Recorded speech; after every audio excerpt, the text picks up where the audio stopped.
Hello বন্ধুরা, the great গ্যাটসপির নতুন এপিসোডে নতুন অডিও বুক নিয়ে হাজির হলাম। আজকে চ্যাপ্টার 3, 4, 5 এটা একসাথে শেষ করব এই এপিসোডে। তো কথা না বেরিয়ে শুরু করা যাক। চ্যাপ্টার 3, দেখা দিল গ্যাটসবি। মিস বেকার আমার কাছে যে গোপন কথা ফাঁস করলো তা পুরোপুরি হজম করার আগেই এ ঘরে ফিরে এলো টম ও ডেইজি। কিন্তু কিছুক্ষণ পর আবারও টেলিফোন বেজে উঠল। ফলে ঘরে অল্প যেটুকু শান্তি অবশিষ্ট ছিল তা ভেঙে খান খান হয়ে গেল। টম ও মিস বেকার লাইব্রেরিতে, আর আমি ডেইজির পেছন পেছন বাগানে বেরিয়ে এলাম। আমি খেয়াল করলাম চোখ ছলছল করছে ডেইজির। তাকে তার ছোট মেয়েটির কথা জিজ্ঞেস করলাম। যদিও আমরা সম্পর্কে ভাই বোন নিক, কিন্তু আমরা পরস্পরকে খুব একটা ভালো করে চিনি না। ডেইজি বলল, তুমি তো এমনকি আমার বিয়েতেও আসেনি। আমি উত্তর দিলাম, তখনও আমি যুদ্ধ থেকে ফিরিনি। সে বলল, হ্যাঁ সেটা সত্যি। এত খারাপ সময়ের মধ্যে দিয়ে যাচ্ছি যে মাথা একেবারেই খারাপ হয়ে গেছে, স্বীকার করলো ডেইজি। আমি বুঝতে পারছিলাম না এই কথার কি জবাব হতে পারে, তাই আবারও তাকে তার ছোট মেয়েটির ব্যাপারে জিজ্ঞেস করলাম। ডেইজি উত্তর দিল, যখন ও জন্মালো আমি নার্সকে জিজ্ঞেস করেছিলাম ও ছেলে না মেয়ে। যখন আমি জানতে পারলাম তখন আমি কাঁদতে কাঁদতে বলেছিলাম আমি খুশি যে ও মেয়ে। আমি আশা করি ও বোকা হবে। একটি মেয়ের জন্য এর চেয়ে ভালো কিছু হতে পারে না। একটি ছোট্ট সুন্দর বোকা। আমি এখনও মনে করি কিছুটা ঠিক হয়নি, বলে চলল ডেইজি। সবচেয়ে ক্ষমতাশালী মানুষেরাও এমনটা মনে করেন, এবং আমি জানি যে আমি ঠিক। আমি সবখানে গিয়েছি, সব কিছু করেছি, সব কিছু দেখেছি। মুহূর্তের মধ্যে জ্বলে উঠল ডেইজির চোখ, ঠিক টমের মতো। তারপর সে অবজ্ঞার হাসি হেসে বলল, আমি তো খুবই বাস্তববোধ সম্পন্ন। বলতে বলতে গলা ধরে এলো তার। ফলে সে যা বলল তা আমার বিশ্বাসযোগ্য মনে হলো না। তার কথায় কেন যেন আন্তরিকতার অভাব বোধ করেছিলাম আমি, তাই অস্বস্তিতে ভুগছিলাম। পুরো সন্ধ্যা জুড়ে ঘটে চলা ঘটনাগুলো আমার কাছে এক প্রকার প্রহেলিকা বলে মনে হচ্ছিল, যেন এসব ঘটনার মাধ্যমে আমার কোনো বিশেষ অনুভূতি জাগিয়ে তোলার চেষ্টা চলছে। কিছুক্ষণ পর আবার আমার দিকে তাকালো ডেইজি। তার মুখে এমন একটা হাসি যেন সে ও টম কোনো গোপন গোষ্ঠীর সদস্য। এমন চরম সত্য আমার কাছে স্বীকার করে ফেলেছে। এরপর আমি ও ডেইজি একসঙ্গে লাইব্রেরিতে ঢুকলাম। দেখলাম মিস বেকার দ্য স্যাটারডে ইভিনিং পোস্ট পত্রিকা থেকে জোরে জোরে টমকে সংবাদ পড়ে শোনাচ্ছে। আমাদের দেখে সে পড়া থামিয়ে বলল, ফিরে আসবো বিজ্ঞাপন বিরতির পর। আপাতত এই ছোট্ট মেয়েটি ঘুমাতে যাবে। ডেইজি জানালো আমাকে আগামীকাল ওয়েস্ট চেস্টারের টুর্নামেন্ট খেলছে জর্ডান। তুমি জর্ডান বেকার? বিস্ময়ের অন্ত রইল না আমার। এতক্ষণে বুঝতে পারলাম কেন ওর মুখটা এত চেনা চেনা ঠেকছিল। খেলার খবরে অনেকবারই দেখেছি ওর ছবি। ওর সম্পর্কে আরও কিছু অপ্রীতিকর কথাও আমি শুনেছিলাম, যদিও ওই মুহূর্তে সেগুলো আর মনে নেই। আবারও বলল সে, শুভরাত্রি, আমাকে সকাল 8টায় ডেকে দিও প্লিজ। তারপর আমার দিকে আবার ফিরে বলল, আবার কখনো দেখা হবে মিস্টার ক্যারাওয়ে। মিস বেকার ঘর থেকে বেরোনো মাত্রই ডেইজি আমার সঙ্গে ওর সম্বন্ধ করার আলোচনা জুড়ে দিল। আমি কিন্তু কিছু শুনিনি, সিঁড়ি দিয়ে উঠতে উঠতে চেঁচিয়ে জানালো মিস বেকার। ডেইজির মুখ থেকে জানতে পারলাম মিস বেকার এসেছে লুইসভিল থেকে। এক বুড়ো খালা ছাড়া তার কোনো আত্মীয় স্বজন নেই। এরপর ডেইজি আমাকে অনুরোধ জানালো মাঝে মাঝে ওদের বাড়িতে গিয়ে যেন মিস বেকারের সঙ্গে সময় কাটাই আমি। এসব কথা বলতে বলতেই আমার ফেরার সময় হয়ে গেল। আমি যখন বাইরে বেরিয়ে এসে গাড়ি স্টার্ট দিচ্ছি তখন ডেইজি ও টম একসঙ্গে আমার কাছে জানতে চাইলো একটা মেয়ের সঙ্গে আমার সম্পর্ক চলছে। এ কথা সত্য কিনা, আমার মতো গরিবের সঙ্গে কে সম্পর্কে জড়াবে। আমি বললাম। আমি বুঝতে পারলাম তারা আসলে কি ইঙ্গিত করছে, কিন্তু আদতেই আমার সঙ্গে কারো সম্পর্ক ছিল না। কিন্তু হ্যাঁ, লোকের গুজবের হাত থেকে রক্ষা পেতে আমি ইস্টে পালিয়ে এসেছি। অবান্তর গুজবের কারণে আমি এক পুরনো বন্ধুর সঙ্গে সাক্ষাৎ বন্ধ করতে পারতাম না। তারপর তারা জোর করে আমাকে বিয়ে দিয়ে দেবে, সেটাও সহ্য হতো না। গাড়ি চালাতে চালাতে আমি গোটা পরিস্থিতি নিয়ে ভাবতে লাগলাম। ডেইজির উচিত অতি সত্বর বাচ্চাকে সঙ্গে নিয়ে ওই বাড়ি থেকে বেরিয়ে আসা। তবে টম নিউ ইয়র্কে একটি মেয়ের সঙ্গে সম্পর্কে জড়িয়ে পড়েছে। এই খবর আমাকে যতটা না অবাক করেছে তার চেয়েও বেশি করেছে এই ব্যাপারটি যে সামান্য একটি বইয়ের দ্বারা সে মানসিকভাবে এতটা কাহিল হয়ে পড়েছে। আমার মনে হলো নিজের শারীরিক শক্তিমত্তার মিছে আত্মগর্ব থেকে টম কোনো একটা পালাবার পথ খুঁজছিল। আমি যখন ওয়েস্টেগে আমার বাড়িতে এসে পৌঁছালাম হঠাৎ করেই আমার চোখে পড়ল একজন একাকী ব্যক্তির দেহ অবয়ব। 50 ফুট দূরে আমার প্রতিবেশী প্রাসাদে অবস্থান করেছে সে। পকেটে 2 হাত ঢুকিয়ে আকাশের তারার দিকে তাকিয়ে আছে। আমার সন্দেহ হলো এটা নির্ঘাত মিস্টার গ্যাটসবি নিজেই। এই স্বর্গীয় প্রকৃতির উপরও তার যে ভাগ আছে সেটির হিস্সা বুঝে নিতে অবশেষে প্রাসাদের অন্দরমহল থেকে বেরিয়ে এসেছে সে। আমি ভাবলাম তার সঙ্গে পরিচিত হয়ে আসা যাক। মিস বেকার যেহেতু তাকে চেনে সেই প্রসঙ্গ দিয়েই কথা আরম্ভ করা যাবে। কিন্তু শেষমেশ আমি আর তাকে ডাক দিতে পারলাম না। তার হাবভাব দেখে মনে হচ্ছে একা থাকতে চায় সে। অদ্ভুতভাবে পানির দিকে হাত মেলে ধরল সে। আমি স্পষ্টই বুঝতে পারলাম শরীর কাঁপছে তার। আমারও চোখ গেল জলাশয়ের দিকে। অনেক দূরে একটা সবুজ আলো চোখে পড়লো আমার, হয়তো কোনো ডকের শেষ প্রান্ত ওটা, কিন্তু এছাড়া আর কিছুই দেখতে পেলাম না। সেখান থেকে যখন চোখ ফেরালাম ততক্ষণে মিস্টার গ্যাটসবি উধাও হয়ে গেছে। অন্ধকারে দাঁড়িয়ে আছি আমি একা। চ্যাপ্টার 4, নিউ ইয়র্কের পথে। ওয়েস্টেক থেকে নিউ ইয়র্কের পথে মাঝামাঝি একটা জায়গায় আধা মাইলের মতো সড়কপথ আর রেলপথ এক সমান্তরালে চলছে। এখানেই খামারের বেশে রয়েছে একটি ছাইয়ের উপত্যকা, যেখানে গমের মতো ছাই ফলে এবং তা থেকে পরিণত হয় শৈলশিরা, পাহাড় ও বিকৃত বাগান। এখানে ছাই শুধু ঘরবাড়ি আর চিমনির রূপই ধারণ করে না, ধারণ করে সেই সব মানুষের রূপও, যারা গুড়ি গুড়ি বাতাসের মধ্য দিয়ে খুব ধীরে ধীরে এগিয়ে যায়। কোদাল হাতে মানুষগুলো এক প্রবেশ অযোগ্য মেঘ সৃষ্টি করে, তাদের অস্পষ্ট কার্যকলাপ থেকে আপনার দৃষ্টিকে আড়াল করে দেয়। কিন্তু তবু ডাক্তার টিজে একেলবার্গের চোখে আপনি ধরা পড়তে বাধ্য। তার চোখগুলো মস্ত বড় নীল, যা দিয়ে সে গভীরভাবে চারপাশে সব কিছুকে পরখ করে। প্রকাণ্ড চশমা, আবার ওই চোখগুলোকে এমনভাবে ঢেকে রাখে যে তার সরু নাকটা আর বলতে গেলে দেখাই যায় না। ছাইয়ের উপত্যকার একদিক দিয়ে একটি ছোট গন্ধময় নদী বয়ে গেছে। ড্রব্রিজ যখন উপরে তুলে নেওয়া হয় জলযানদের যাওয়ার জন্য, তখন ট্রেনে অপেক্ষমান যাত্রীদের 8 ঘন্টা পর্যন্ত নদীর সেই মনমরা দৃশ্য হজম করতে হয়। এমনই সময়ে অবশ্য ট্রেন এখানে অন্তত 1 মিনিট দাঁড়ায়, এবং এখানেই আমি প্রথমবারের মতো টম বুকাননের প্রেমিকাকে দেখি। যারা আমাকে চিনত তারা সকলেই কায়মনোবাক্যে বিশ্বাস করত যে তারা একটি বিবাহ বহির্ভূত সম্পর্কে রয়েছে, এবং তাকে যে ওই নারীর সঙ্গে একটি নামকরা রেস্তোরাঁয় দেখা গেছে এই ব্যাপারটা তারা মেনে নিতে পারত না। রেস্তোরাঁর একটি টেবিলে সে তাকে একা ফেলে রেখে সেখানে অন্য যাদেরকে চিনত সবার সঙ্গে আলাপে মেতে উঠেছিল। আমার মনেও যথেষ্ট কৌতূহল ছিল, কিন্তু আমি তার সঙ্গে সরাসরি সাক্ষাতে আগ্রহী ছিলাম না। তবু ব্যাপারটা ঘটেই গেল। এক বিকেলে আমি টমের সঙ্গে ট্রেনে চেপে নিউ ইয়র্কে ভ্রমণ করছিলাম, এবং যখন ট্রেনটি ছাই উপত্যকার কাছে এসে দাঁড়ালো, সে আমাকে জোর করে বাইরে বের করে আনলো। আরে আসো তো, আমি তোমাকে আমার প্রেমিকার সঙ্গে দেখা করিয়ে দিতে চাই, সে বলল।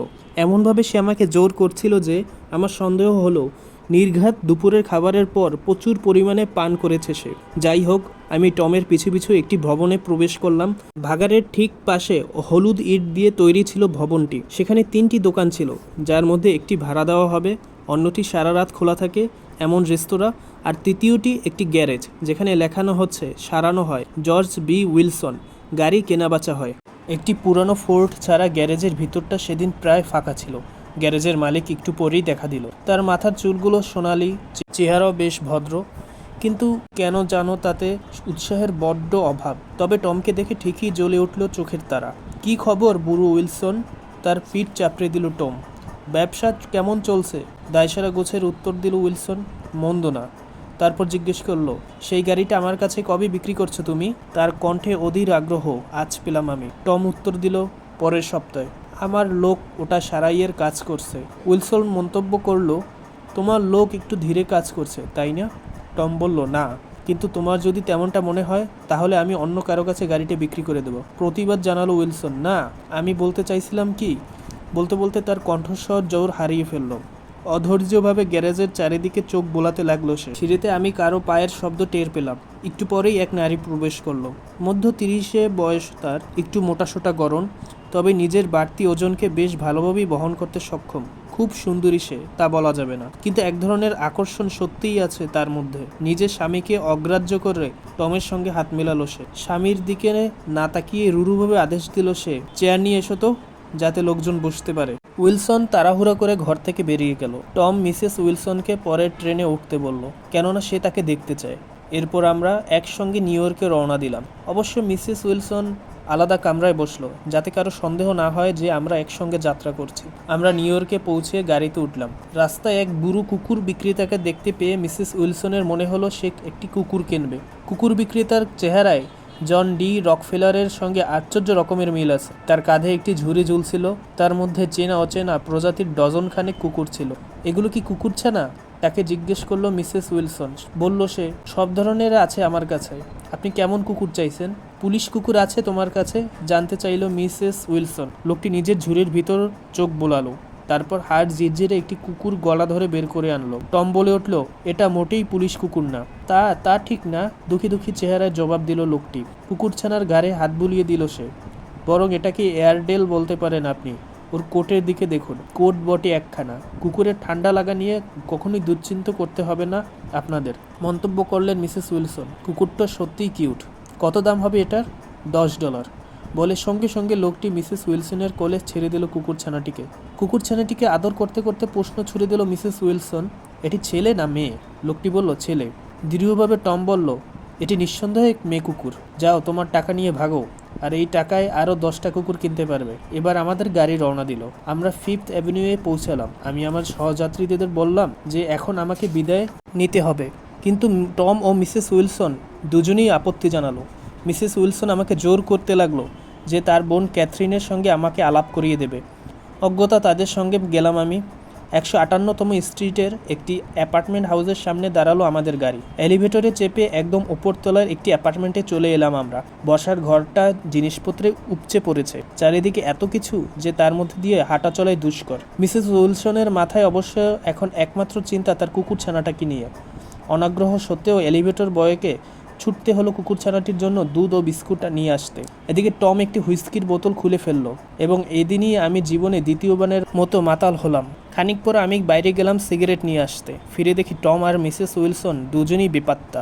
তাই আমি একা বসে বসে সাইমন কল্ড পিটার এর একটি অধ্যায় পড়তে লাগলাম, কিন্তু কিছুই আমার মাথায় ঢুকলো না। হয়তো হুইস্কির প্রভাব, অথবা লেখাটাই খুব বাজে। টম ও মার্টল।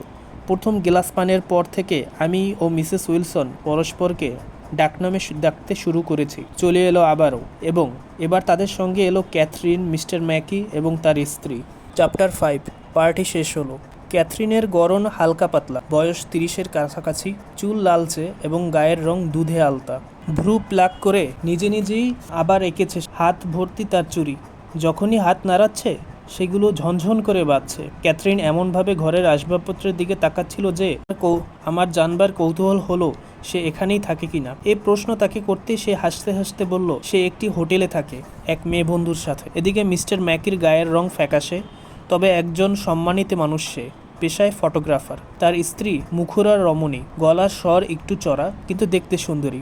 গর্বের সঙ্গে সে আমাকে জানালো বিয়ের পর থেকে তার স্বামী মোট 187 বার তার সাথে ছবি তুলেছে। মিসেস উইলসন এত জোরে জোরে নিজের ব্যাপারে দমভক্তি করেছিল যে ঘরটিকে তার তুলনায় ক্রমশ ছোট মনে হচ্ছিল। তবে সৌভাগ্যের বিষয়, একটু পরেই সে রান্নাঘরে চলে গেল এবং তার কুকুরছানাটিকে আদর করতে লাগলো। মিস্টার ম্যাককি যখন টমকে লং আইল্যান্ডে তার করা কিছু ভালো কাজের বর্ণনা দিচ্ছিল, তখন ক্যাথরিন আমার পাশে এসে বসলো। সে জিজ্ঞেস করলো, তুমিও কি লং আইল্যান্ডে থাকো? আমি বললাম, আমি ওয়েস্ট এগে থাকি।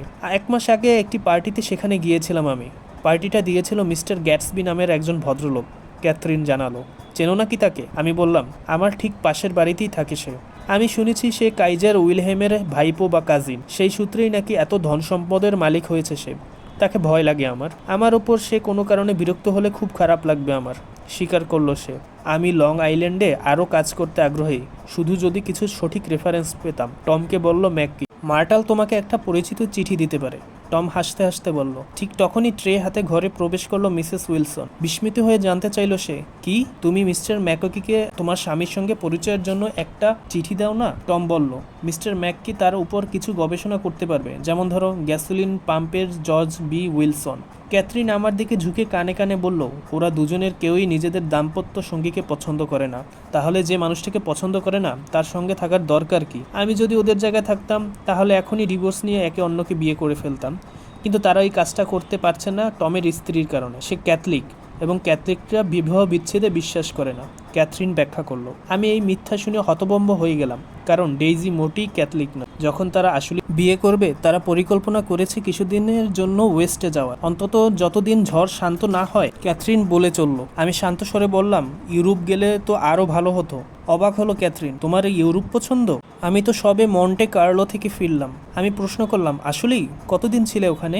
না, তুমি যেমন ভাবছো সেরকম না। আমি গত বছর আরেকটা মেয়ের সঙ্গে ওখানে গিয়েছিলাম। মার্সেই হয়ে আমরা মন্টে কার্লোয় যাই, তারপরই ফিরে আসি। যখন আমরা রওনা দিয়েছিলাম আমাদের সঙ্গে $1200 ছিল, কিন্তু সব দুদিনেই শেষ করে ফেলি। কি রাগটাই না তখন হয়েছিল শহরটার উপর। এদিকে মিস ম্যাককি এখনও মিসেস উইলসনকে বলছে কিভাবে সে ভুল একজন মানুষকে প্রায় বিয়ে করেই ফেলেছিল। তবু শেষমেশ তো তুমি আর আমার মতো ভুল মানুষটাকে বিয়ে করোনি, মার্টল বলল। কিন্তু কেন তুমি এটা করেছো? ক্যাথরিন জানতে চাইল। কেউ তো তোমাকে বাধ্য করেনি। আমি ভেবেছিলাম সে একজন ভদ্রলোক, মার্টাল জানানো। কিন্তু আমি ভুল ভেবেছিলাম। কিন্তু একসময় তুমি তাকে পাগলের মতো ভালোবাসতে, ফের বলল ক্যাথরিন। পাগলের মতো ভালোবাসতাম? হাহা করে উঠল মার্টল। এমন ডাহা মিথ্যে কথা কে বললো তোমাকে? আমি তার ব্যাপারে এতটুকুই পাগল ছিলাম যতটুকু পাগল আমি ওই মানুষটার প্রতি। আমার দিকে আঙ্গুল দেখিয়ে বলল সে। সবাই এবার একসঙ্গে তাকালো আমার দিকে। খুবই অপ্রস্তুত বোধ করলাম আমি। প্রতি মুহূর্তে নিজের মুখভঙ্গি বদলানোর মাধ্যমে প্রমাণ করতে চাইলাম যে মার্টলের অতীতের সঙ্গে আমি কোনোভাবেই জড়িত নই। এদিকে মার্টল বলে চলল, আমি তার ব্যাপারে পাগল ছিলাম শুধু তাকে বিয়ের সিদ্ধান্ত নেওয়ার সময়টুকু, কিন্তু তার পরপরই আমি বুঝে যাই যে কি সাংঘাতিক একটা ভুল করে ফেলেছি। তোমরা চিন্তা করতে পারো সে অন্য কারো কাছ থেকে ছুট ধার করে এনেছিল আমাকে বিয়ে করার সময়, এবং এই কথা আমাকে কখনো জানায়নি। পরে একদিন সেই লোকটা তার স্যুট ফেরত নেওয়ার জন্য আমাদের বাড়িতে আসে এবং আমার স্বামী সেদিন বাড়িতে ছিল না। পুরো এক বিকেল আমি কেঁদেছিলাম সেদিন। তার আসলেই উচিত তাকে ছেড়ে চলে আসা, ক্যাথরিন আমাকে বলল। তারা 11 বছর ধরে ওই গ্যারেজ থেকে হওয়া আয়ে খেয়ে পড়ে বেঁচে আছে। টমি এতদিনে তার জীবনের প্রথম পুরুষ। আমার কিন্তু এগুলো শুনতে আর ভালো লাগছিল না। আমি শুধু চাইছিলাম এই মানুষগুলোর কাছ থেকে দূরে সরে এসে বাইরে কোথাও হাঁটতে, কিন্তু কিছুক্ষণ পরপরই তারা কোনো না কোনো অবান্তর প্রসঙ্গ তর্কে জুড়ে দিচ্ছিল। আমাকেও এমনভাবে বসে থাকতে হচ্ছিল যেন কেউ আমাকে চেয়ারের সঙ্গে দড়ি দিয়ে বেঁধে রেখেছে। এই মুহূর্তে যেমন মার্টল আমার পাশে বসে জানাচ্ছিল কিভাবে তার টমের সঙ্গে প্রথম দেখা হয়। একদিন আমরা ট্রেনে পরস্পরের মুখোমুখি বসি, জানোই তো, একদম শেষ মুহূর্তে যে সিটগুলো নেওয়া হয়। সে ব্যাখ্যা করলো, আমি সেদিন নিউ ইয়র্কে এসেছিলাম আমার বোনের সঙ্গে এক রাত থাকার জন্য, কিন্তু শেষ পর্যন্ত আমি রাতটা কাটাই টমের সঙ্গে। কৃত্রিম হাসি হেসে সে বলল। আমি খেয়াল করলাম ইতিমধ্যেই ঘড়িতে রাত 10টা বেজে গেছে এবং মিস্টার ম্যাককি তার চেয়ার বসে ঢুলছে। এরও অনেক পরে মাঝরাতের দিকে টম ও মার্টল একটি নতুন বিষয়ে ঝগড়া শুরু করলো। ঝগড়ার বিষয়বস্তু মার্টলের কোনো অধিকার আছে নাকি ডেইজির নাম মুখে নেওয়ার। ডেইজি, আমার যখন মন চাইবে আমি ওর নাম উচ্চারণ করব। মার্টল চিৎকার করলো, ডেইজি ডেইজি ডেই। নিজের শারীরিক শক্তির কথা বেমালুম ভুলে গিয়ে হাতের সামান্যতম সঞ্চালনের মাধ্যমে টম মার্টলের নাক ভেঙে দিল। এরপর সবাই মিলে গলা চড়িয়ে টমকে ধমকাতে শুরু করলো, আর মার্টল মেঝেতে শুয়ে প্রচণ্ড ব্যথায় ক্রমাগত কাতরাতে লাগলো। ঘুমন্ত মিস্টার ম্যাককি চমকে জেগে উঠল এবং দরজার দিকে দৌড়ে গেল। এরপর একবার পেছনে ফিরে ঘরটা পরখ করে দেখল, কিন্তু তারপর সত্যি সত্যি ঘর থেকে বেরিয়ে চলে গেল। আমিও তাকে অনুসরণ করলাম। এলিভেটর যখন গর্জন করতে করতে নিচের দিকে নামছে তখন সে আমাকে নিমন্ত্রণ জানালো কোনো একদিন একসঙ্গে লাঞ্চের জন্য। সেদিন রাতটা আমি আধো ঘুমে আধো জাগরণে কাটালাম পেনসিলভানিয়া স্টেশনে ট্রেনের অপেক্ষায়।